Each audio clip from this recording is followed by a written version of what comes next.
Let's begin.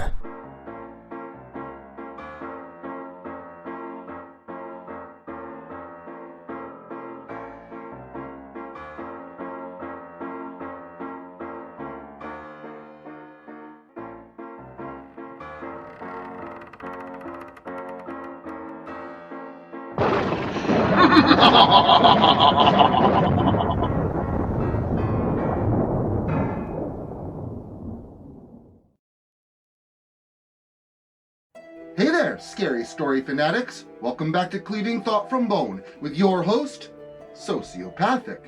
Just when you thought it was safe to get back into bed, the terrors from beyond have been waiting for you. So, if you're ready to see how it all comes to an end, we must travel back to the beginning. So brew some wake-up juice and prepare for an all-nighter. Tonight we return to the land of nightmares with a little entry that I like to call Dreamscape, Ouroboros, Part 1, The Masticating Darkness.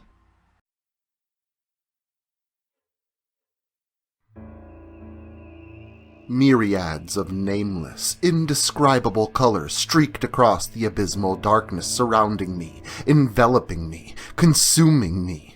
Galaxies, suns, black, unnamed planets, nebulas, and various elemental gases wisped and swirled around me as something drew me nearer. Something so large, so maddeningly voluminous, loomed at me, over me, at a size so large, I swore it was near to me.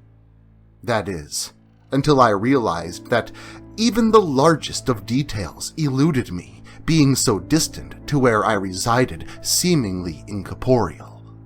Closer and closer I approached, until the concept solidified like concrete in my mind.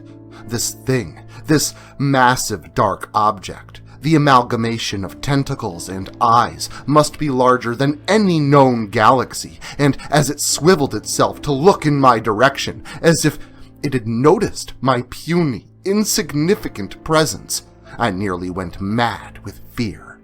In the next moment, I shut tight my eyes, avoiding any further sight of the being, for fear that I may actually go insane.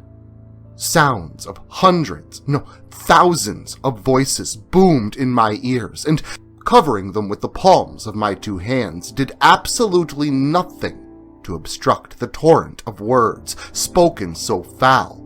Their tone was nearly obscene. Find the one amongst you. Find the one below. The voices bellowed directly into the audio receptors of my brain, thrumming with both noise and power.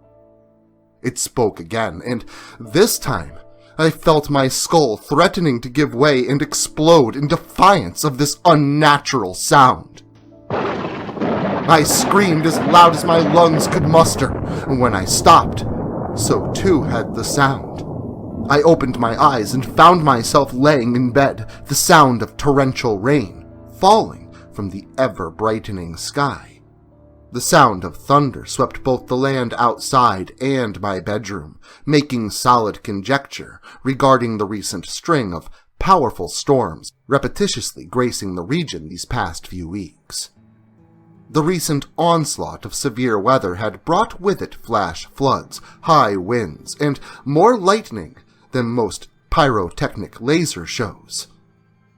There have also been widespread reports of twisted forms in the darkest of shadows, colossal winged beasts hiding, flying just above in the clouds, and strange talks of queer voices in many dark, subterranean places in and around the small town of Arkham, Massachusetts. These reports are surely nothing more than the bounty of an abundantly imaginative mind, overactivated by the uncanny storms raging in the area. I, at least, had reason to suspect more mundane natural occurrences. The flooding had already half-submerged 3 neighboring townships, and 2 more just recently had been devastated by mudslides, all of which are very uncommon for the Northeast, especially for Massachusetts. These hills and forests have seen their fair share of rain and torrential floods, but the consecutiveness of all of it made me feel uneasy, and my resolute mind is not typically easily swayed. I am a professor at the local Miskatonic University. I teach the sciences, mainly the applied sciences, to my students, but my real passion is tied to the deepest archives of the college library. Here, myths of old beasts, gods, demons, and races beyond measure resided abound. It was for sure the fantastical qualities that had hooked me tighter than your typical lure. In fact, it was my pastime studies and the recent events that prompted me to contact a Dr. Howard Phillips, who was employed at the nearby Arkham Asylum. News reports had recently covered a gentleman who had apparently brutally slaughtered his uncle at a residence nearby.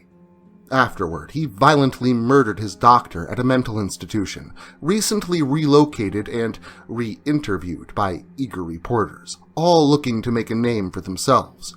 A man presented by the media as the cultist.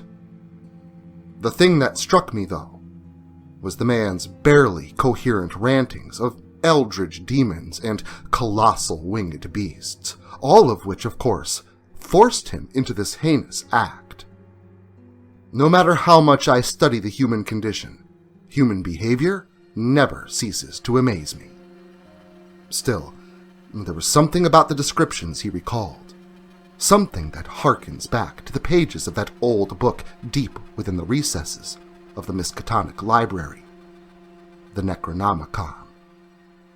The book, this original copy, is said to be centuries old, yet an exact age has yet to be determined as carbon dating of the object has proven ineffective. The tome is said to have been obtained nearly 80 years ago on a college-funded expedition to Tibet. The leader of the group, the only one said to have made it back, relayed that he had found the dreadful object deep within dark, subterranean tunnels that labyrinth the earth, one such entrance being high up within those Tibetan mountains. He had sent it to the university via crated shipment, along with a letter describing its contents. Shortly after, the gentleman killed himself, and did himself in with a .32 caliber revolver, if I'm not mistaken. Still, as I pondered all of these thoughts and more over the duration of my morning preparation rituals, I could not shake the thought of the gentleman who had murdered his uncle. His claims, the surreal accounts of those from the nightly news every night for the past week, culminated in prompting me to call Arkham and flex my position at the nearby university to procure a meeting with this man. I would say that the interview was for the purpose of an upcoming study that I was working on.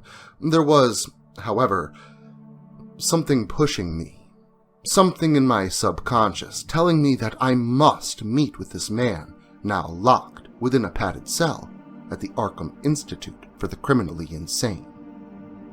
After hanging up the receiver to the wall-hung telephone, I promptly began to make ready for my day.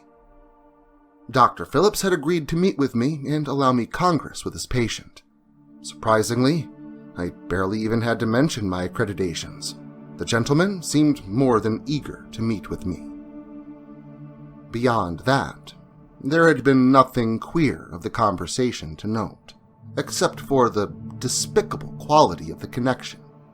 Though I could not hear him clearly, each time he spoke into the phone, his voice had been accompanied by a drawl humming, like that of a mildly droning insect or of the electromagnetic resonance of powered equipment, feedback as it were. But despite these audible distractions, I told him that I would be there within the hour. Topping off my dress with an old brimmed hat and a long coat, I exited my front door, making haste for my vehicle in the pouring rain. I didn't want to be late.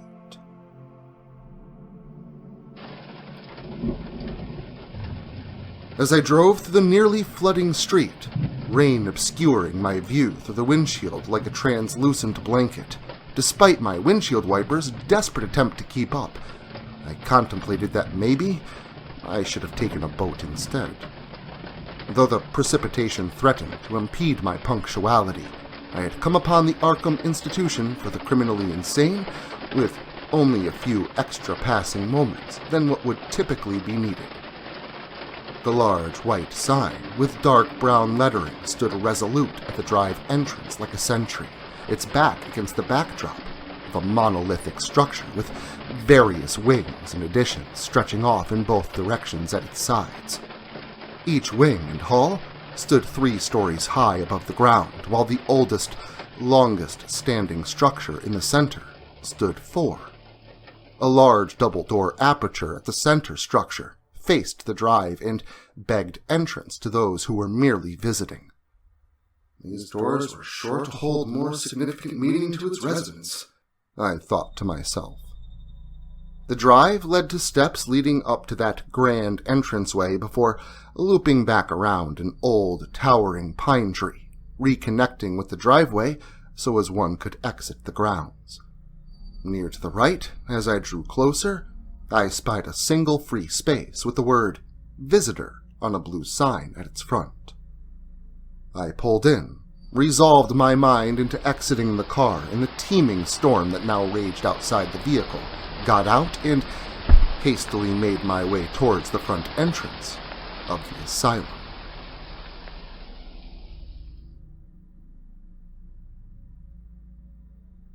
Dr. Phillips was quite as I expected him to be, in appearance anyway. This man was tall, thin, and he had a pencil-line mustache underneath a pointed nose that supported thick, square-frame glasses. The man's appearance and demeanor lent to the notion that he was the epitome of intelligence and education. However, there was something off about him. At least, that was the notion that I had at first begun to ponder.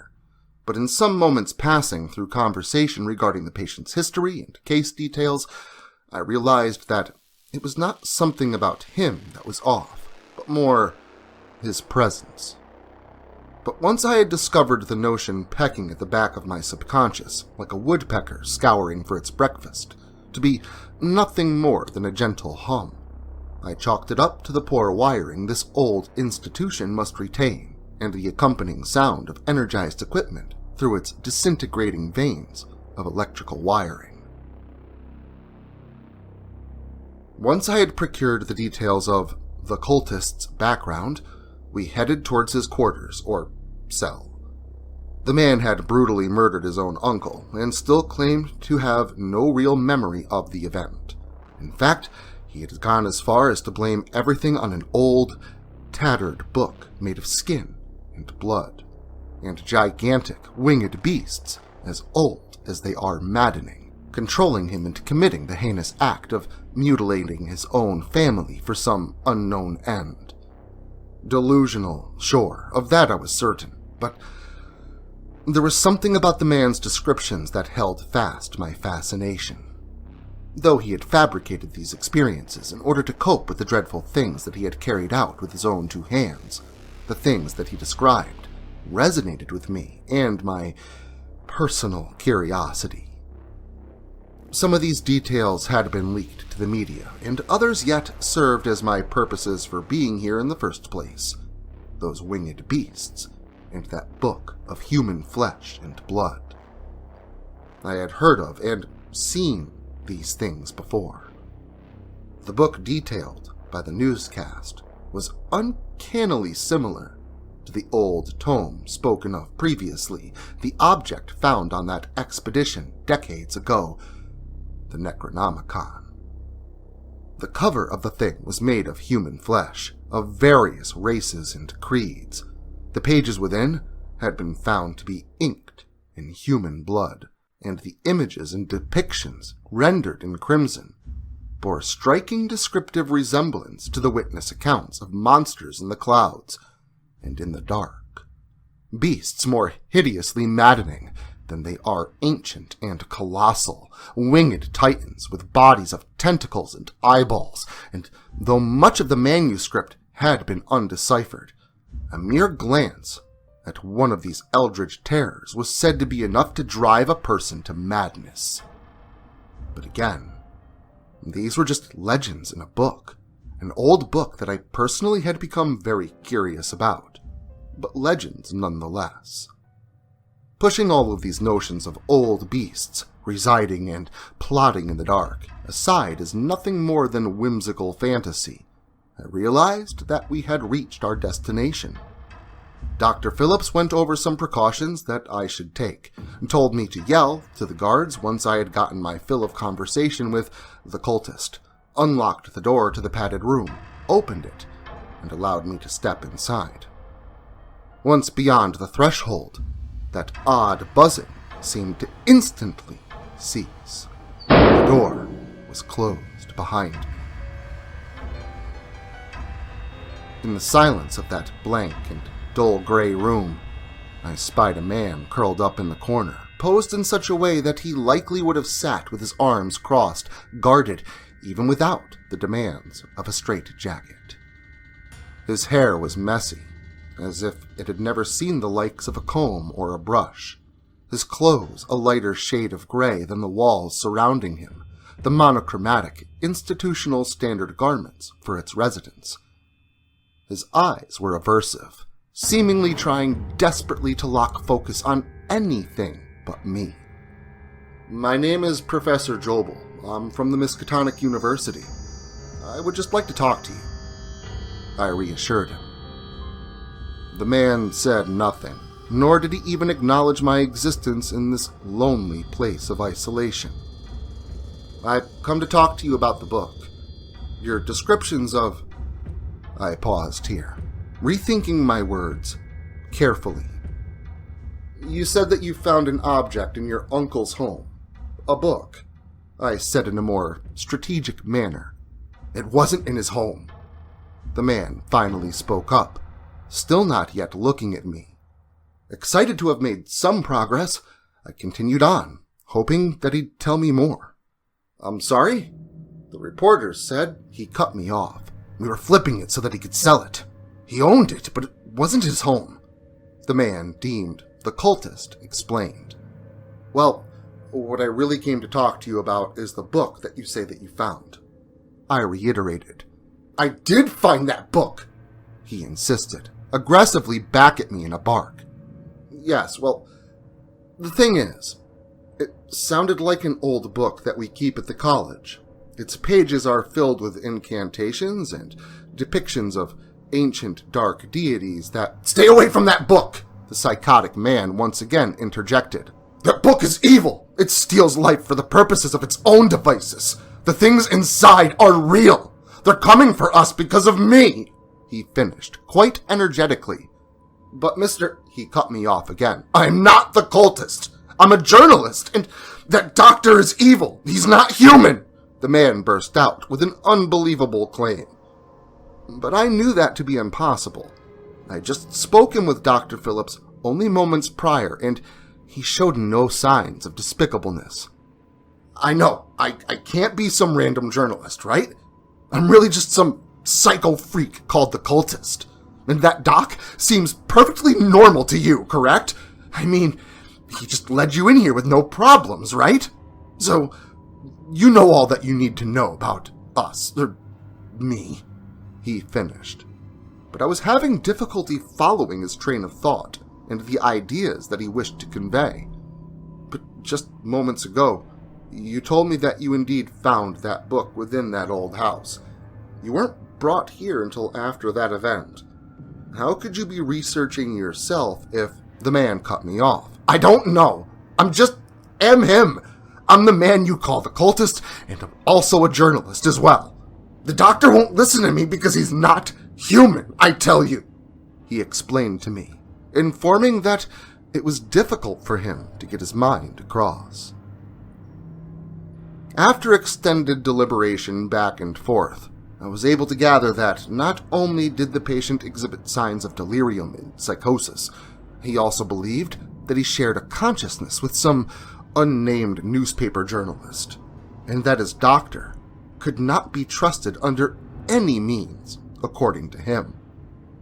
Something that most individuals with this specific form of delirium construct is psychological barriers that explain away what has occurred outside their own actions as a way of coping for what they've done. His doctor's inclusion only helps to guard his stance and mental fortifications. "If you don't believe me, go back to that house," the man exclaimed at me in a demanding tone. I, of course, didn't believe him, nor did I have a mind to visit the scene of some gruesome and horrific crime. I knocked twice on the door with a short yell for the guard to come and let me out. To my shock, it was Dr. Phillips who appeared on the other side of the now open aperture. Indeed, he inquired about what had transpired between I and his patient in his absence. I saw no harm in explaining all that I had said, but when I reached the part about venturing to the scene of the crime, so to speak, Dr. Phillips surprisingly agreed. When I asked him why, what good would it do, he told me that it may help to uncover the truth of what had occurred there.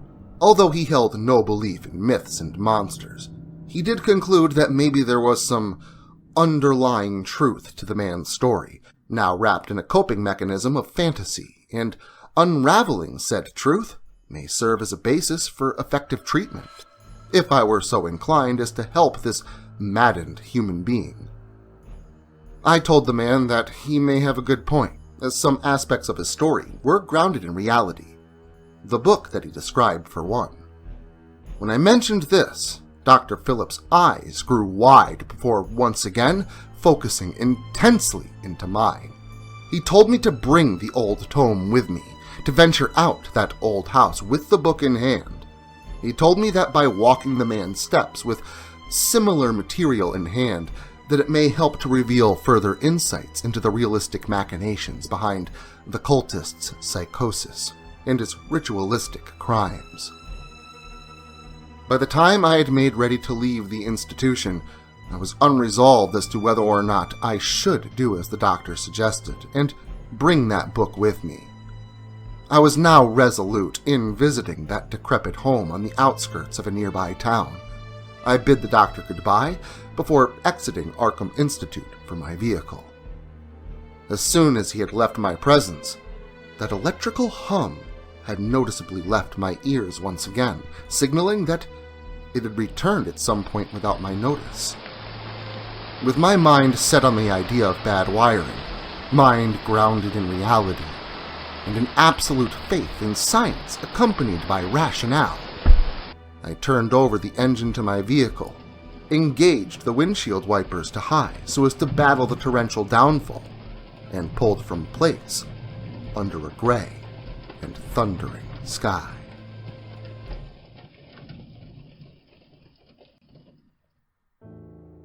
Once home, I set about mundane tasks, such as ridding myself of my drenched attire, replaced by dry, casual wear, making a small meal for myself to serve as a dinner for one, and eventually made ready for bed. My dreams that night were filled with fitful unrest, and the nature of them almost as intense as my ability to clearly recollect them with such vivid detail. It was as if I were floating or flying through the cosmos, until coming upon a large sphere so black that I barely noticed its presence until it blocked view of most of the stars in my line of sight.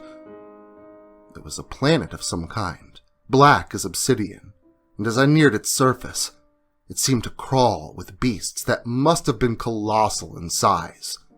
Black and slimy things, bodies of tentacles and mouths, some having wings that seemed too small to support flight of a body so massive.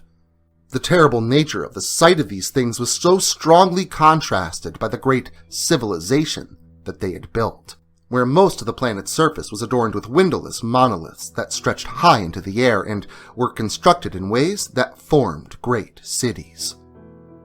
I had been so adamantly focused on the frightful sight before me that I failed to notice that around me were smoky, bubble-like objects floating nearby to my own self. Some of these spheres were filled with spectrums of colors, some of which I had never laid eyes on before. Other bubbles appeared more gray and muddy, but each of these had some type of ghastly creature attached, emaciated and gaunt, bald of any hair, and far from any humanoid shape. These things seemed to be feeding off of these bubbles of mist and color, putrefying them in their wake. It was then that I heard a voice rumble inside my head so loud that I thought my skull may crack. Something grand had begun speaking to me, though I could not understand the dialect. Yet I knew it to be speaking, as I understood its words, its intent. I looked up and away from the black planet and out into the cosmos. There, I saw it again, the galaxy-sized mass that was nothing more than an amalgamation of tentacles and mouths, more black than the void of space itself. I screamed in terror and woke up, sitting upright in a drenching sweat. I immediately realized the ordeal to be nothing more than a bad dream. With a little self-assurance and a sip of water gotten from the nearby bathroom, I eventually drifted off to sleep again. However, I was now resolute in the idea of visiting that old house and taking Dr. Phillips' suggestion at bringing the book. I would stop by the Miskatonic first thing in the morning.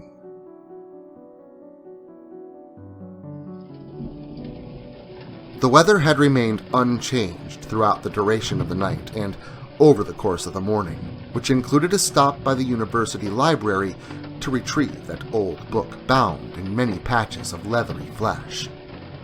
The drive out to that old home was a windy one, and coupled with the obstruction of rainfall and limited visibility, the trek took a bit longer than it would have otherwise.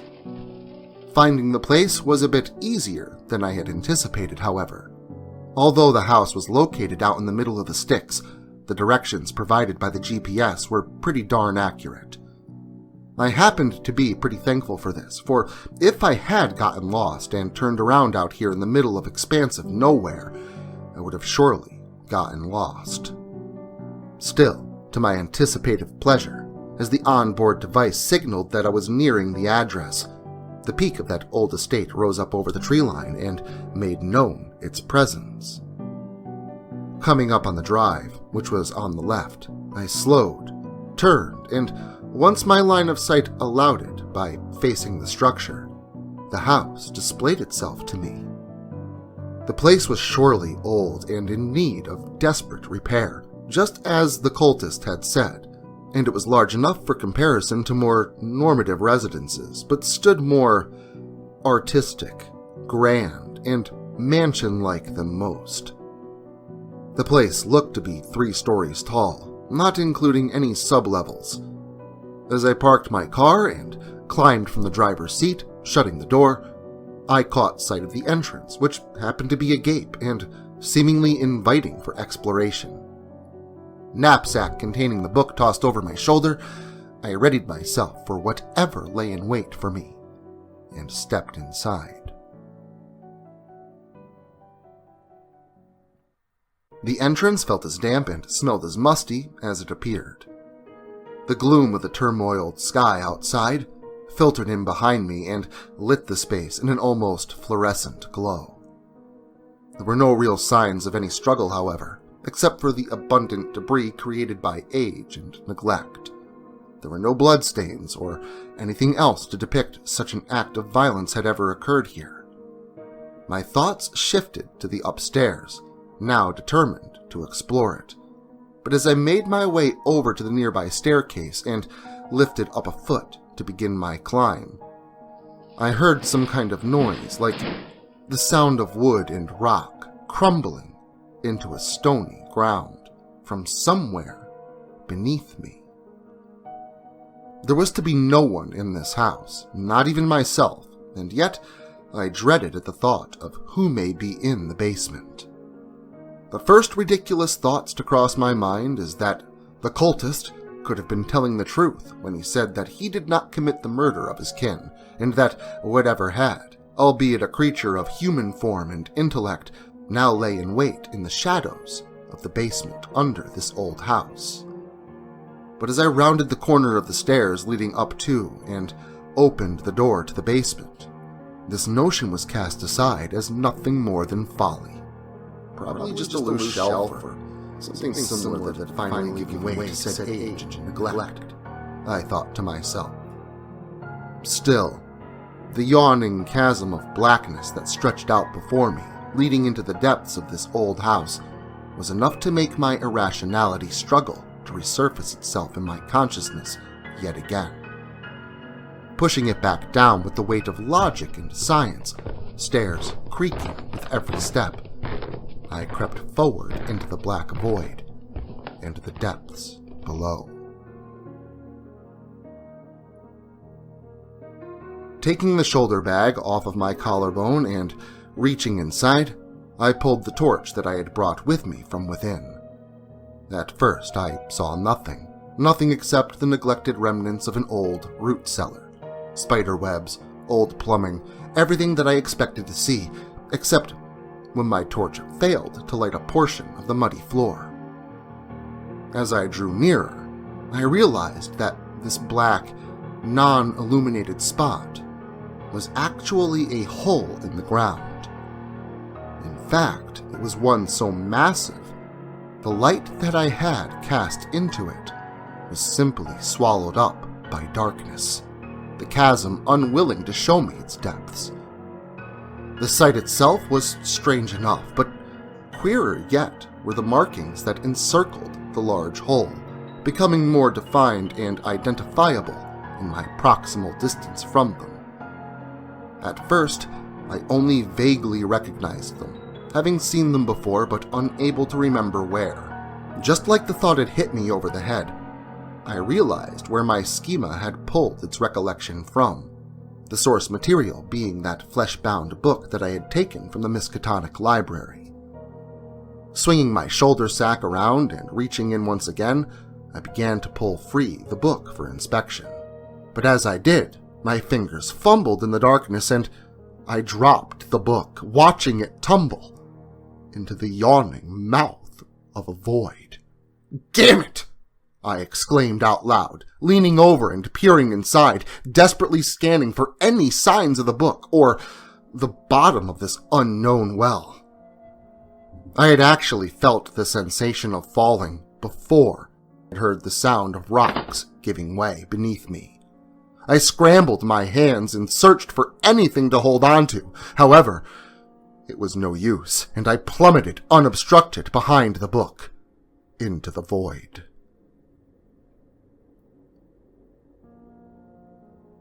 When I opened my eyes, I knew where I was. The book was somehow nowhere to be found, and the torch now gone with it. Scanning my surroundings without light, squinting in the black, I started to panic at the impossibility. I thought that I was going mad, scanning another 3 or 4 times before I finally resolved myself to the truth. The hole that I had fallen into was now gone. There was no aperture leading out above me, only solid rock. The only method out of this stony cell lay in the dark, unknown passage that beckoned ominously before me. It so became apparent that the only way out of here was, unfortunately, to head deeper inside and face whatever may lay in wait within. Now that you've seen the beginning of the end, the fate of all is surely on the horizon. But don't worry, there's more fear to be found. But if you can't wait that long, slink back in like one of the slimy things next weekend. And until then, remember to like, share, subscribe, and turn on notifications so I can catch you all again next Saturday.